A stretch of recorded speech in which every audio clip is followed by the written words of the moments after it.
बीते 3 दिन दिल्ली में धर्मगुरुओं का जुटान हुआ। मौका था जमीयत उलेमा-ए हिंद के 34वें अधिवेशन का। रामलीला मैदान में आयोजित इस कार्यक्रम में दूसरे धर्म के वक्ताओं को भी बुलाया गया था। कार्यक्रम के आखिरी दिन मौलाना अरशद मदनी के एक बयान से बवाल हो गया।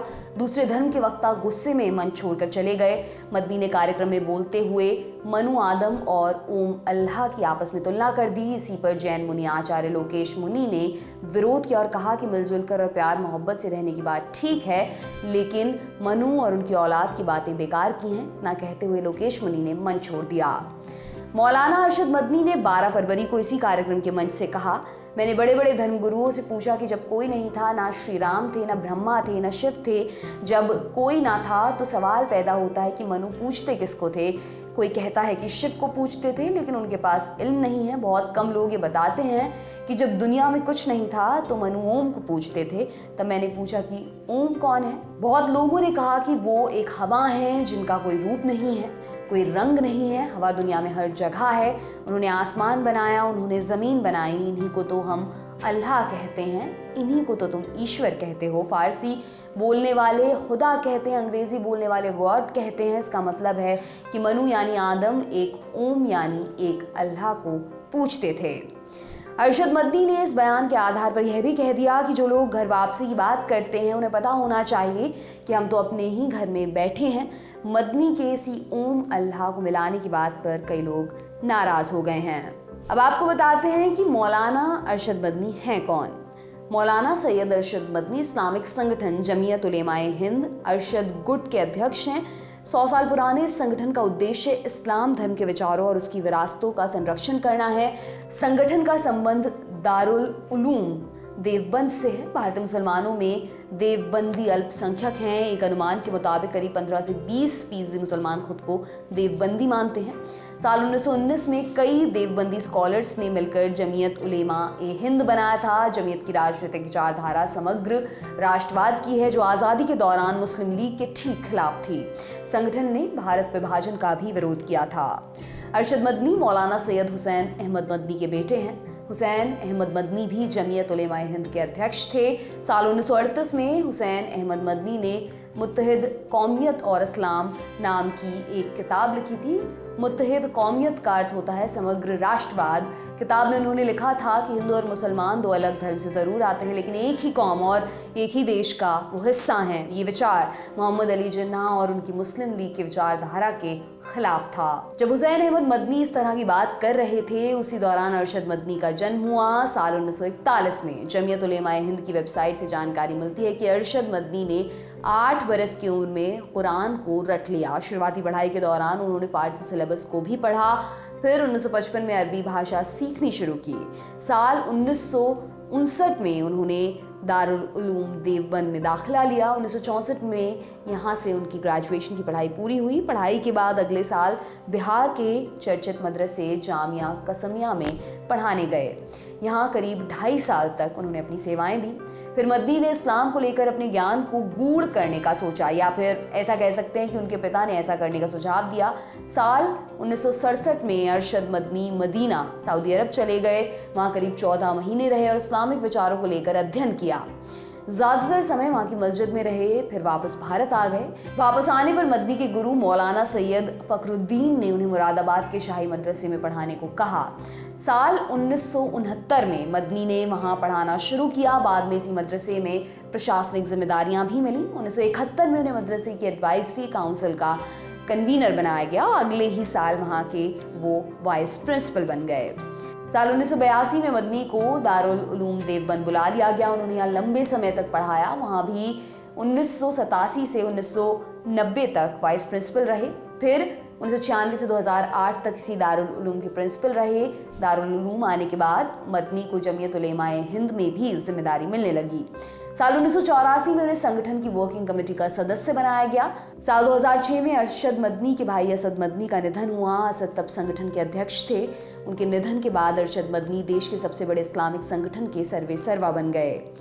साल 2008 में जमीयत उलेमा-ए हिंद 2 हिस्सों में बंट गया। मौलाना महमूद मदनी ने अपने गुट को असली जमीयत बताया। अरशद मदनी पर आरोप लगा कि वो जमीयत के खिलाफ काम कर रहे हैं। हालांकि अरशद मदनी जमीयत उलेमा ए हिंद के अध्यक्ष बने रहे। इनके समर्थकों को संगठन में अरशद गुट कहा जाने लगा। दोनों गुटों ने अपनी अपनी वर्किंग कमेटी बना ली। पिछले साल से दोनों गुटों के मर्जर की भी बात चल रही है। अरशद मदनी की कहानी उलेमा ए हिंद के इतर भी है।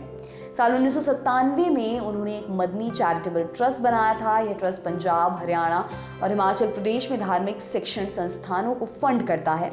इन राज्यों में ट्रस्ट की ओर से इंडस्ट्रियल ट्रेनिंग इंस्टीट्यूट भी खोले गए। उन्होंने आधुनिक शिक्षा के लिए देवबंद में मौलाना Madani memorial English medium school भी खोला। मदनी ने इस्लाम से जुड़ी कई किताबों का अनुवाद भी किया। इनमें उनके पिता की बायोग्राफी भी शामिल है। उन्होंने सैयद हुसैन अहमद मदनी की बायोग्राफी नक्श हयात का उर्दू से अरबी में अनुवाद किया। मदनी एक तरफ आधुनिक शिक्षा की वकालत करते हैं, लेकिन उन्हें लड़के और लड़कियों की एक साथ पढ़ाई से भी दिक्कत है। हाल ही में मदनी ने कहा था कि को एजुकेशन सिस्टम से मुस्लिम लड़कियां अपने धर्म से भटक जाएंगी। मदनी के मुताबिक जमीयत उलेमा ए हिंद को एजुकेशन के खिलाफ है, मुस्लिम लड़कियों को धर्मांतरण की तरफ ले जा रहा है। उन्होंने ये भी दावा किया कि इससे सुनियोजित तरीके से मुस्लिम लड़कियों को निशाना बनाया जा रहा है, इसलिए को एजुकेशन सिस्टम पर जल्द रोक लगानी जरूरी है। Arshad Madani all India Muslim personal law board के सदस्य भी हैं। इसके अलावा वे देश की कई धार्मिक संस्थाओं में सलाहकार के तौर पर जुड़े हैं। देश के बाहर कई धार्मिक मंचों पर बोलते हैं। धार्मिक का मतलब यहाँ इस्लामिक चर्चा से है। अरशद मदनी अपने तीखे बयानों के लिए भी खासे जाने जाते हैं। कई बार उन्होंने बीजेपी आरएसएस की पॉलिटिक्स के खिलाफ खुले मंच से बयान दिए हैं। साल 2014 में केंद्र में बीजेपी की सरकार बनने से पहले अरशद मदनी ने कहा था कि अगर नरेंद्र मोदी सत्ता में आएंगे तो देश बढ़ जाएगा। फरवरी 2013 में इंडिया टुडे को दिए एक इंटरव्यू में महमूद मदनी ने कहा था कि गुजरात के कुछ हिस्सों में मुसलमान नरेंद्र मोदी को वोट कर रहे हैं। इस पर अरशद मदनी ने कहा था जो वोट दे रहे हैं वो सिरफिरे हैं। उन्होंने कहा था कि मोदी इंसानियत के कातिल हैं, आम मुसलमानों की यही राय है। हालांकि लगातार दूसरी बार नरेंद्र मोदी की सत्ता में आने के बाद धीरे धीरे मदनी का रुख बदलने लगा। बीजेपी और आरएसएस के प्रति उनके बयानों में नरमी आई। कई मुद्दों पर चुप रहे या हल्के हाथों से सरकार का समर्थन उन्होंने किया। 2019 लोकसभा चुनाव के बाद अरशद मदनी ने आरएसएस सरसंघ चालक मोहन भागवत से मुलाकात की और उनकी प्रशंसा की थी। इस मुलाकात के बाद एक मीडिया आउटलेट से बात करते हुए मदनी ने कहा था कि भागवत से मुलाकात के दौरान हिंदू राष्ट्र जैसी बात नहीं हुई। उन्होंने यह भी कहा था कि आरएसएस हिंदू राष्ट्र की सोच से दूर हो सकता है। मदनी ने तब कहा था कि भागवत से उनकी मुलाकात का मकसद ये था कि देश में शांति किस तरह कायम हो। पिछले साल मई 2022 में एक धार्मिक कार्यक्रम में मदनी ने कहा था कि हमें बहुसंख्यक समाज के लोगों के साथ नज़दीकियां बढ़ानी चाहिए।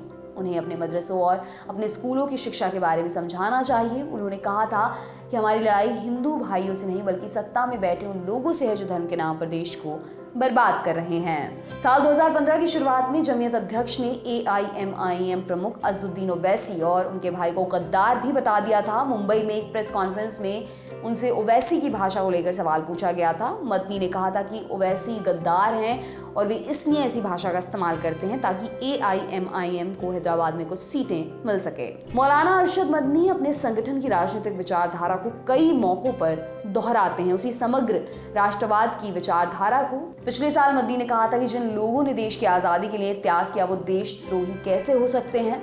एक कार्यक्रम में उन्होंने दावा किया था कि भारत का स्वतंत्रता आंदोलन उलेमा और मुस्लिमों ने शुरू किया था। ब्रिटिश सरकार के खिलाफ बगावत का पहला झंडा उलेमा ने उठाया था। मदनी ने सवाल किया कि जिन्होंने सबसे पहले आज़ादी का नारा दिया वो गद्दार कैसे हो सकते हैं। तो ये है अरशद मदनी की पूरी कहानी। आपके लिए तमाम जानकारी लेकर आए थे हमारे साथी साकेत। मेरा नाम है दिव्यांशी सुमराव। आप देख रहे थे दी लल्लन टॉप। शुक्रिया।